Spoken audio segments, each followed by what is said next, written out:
What's up, everybody? Coach Brandon Krause here.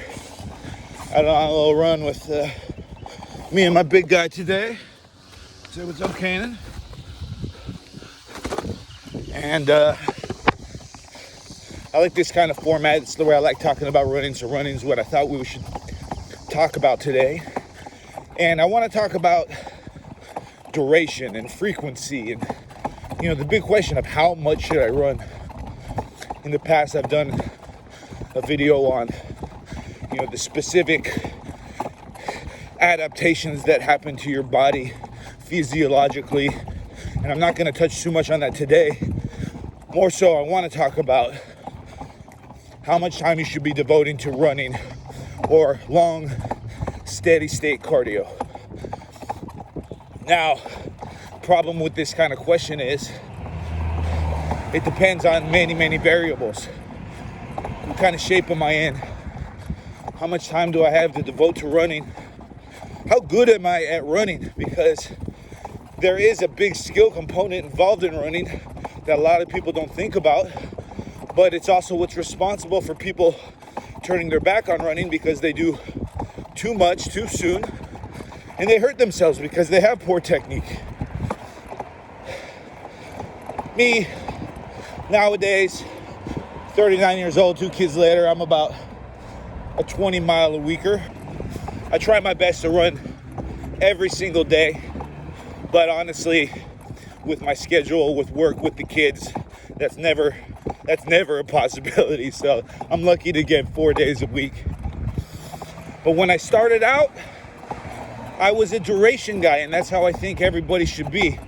If you're just kind of new to this running game and you really wish to be consistent, your first goal should be a duration. Like, I'm gonna run for 15 minutes without stopping. I'm gonna run 20 minutes without stopping, 30 minutes, so on. And I think once you're consistently getting through a decent block of time running, jogging, that's when you should start picking the distance. Okay, now it's a mile, 2 miles, 3 miles. And then when you've met both of those demands, you got the duration you want, you got the distance you want, now you can start talking about, okay, what kind of minutes per mile? How fast am I gonna run these miles, this mile? And that's the cool thing about running is there's so many variables to play with in that respect when it comes to setting up the cycle, the mesocycle of training, that I think it keeps it fresh. But that is a problem a lot of people have with running, is that it becomes too boring for them. If that's where you're at, know this: you could pick any modality you want. Anything that's going to keep your heart rate consistent for a period of time. It could be riding a bike, it could be a row machine, whatever. But running is so convenient. No matter where you're traveling, no matter what you're doing, it's always something that you can do. You don't need a gym to do it. And I think other runners will attest to this. The more time you invest in running, the less boring it becomes, because a lot of your mind gets freed up once you have the skill set, once you have that base endurance, and you can start having some time to think about things. If it's true that a lot of mental disorders and illness are caused by imbalance of hormones, the cool thing about running is it naturally elevates and evens out your hormones.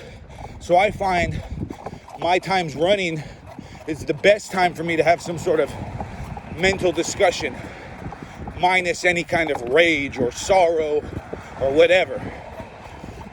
So start with the duration, turn it into distance, then turn it into distance for time.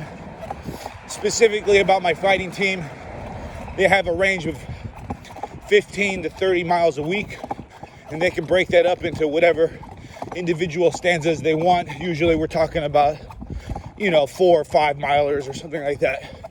And why do I put a cap?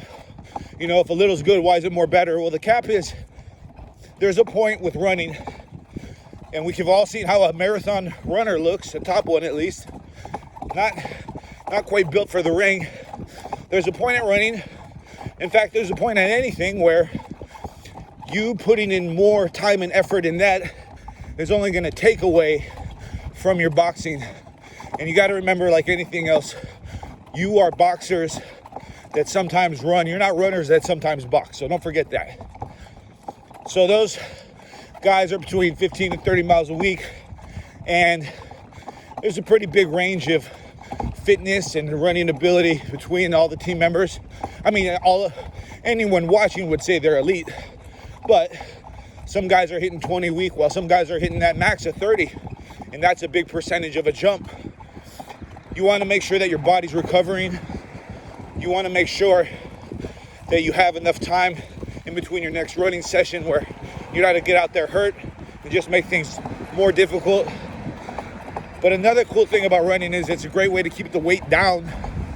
So it really helps in that respect. I think of an athlete that, you know, as mine do, utilize strength training, utilize resistance training, but a way to keep that muscle mass in that kind of boxing range.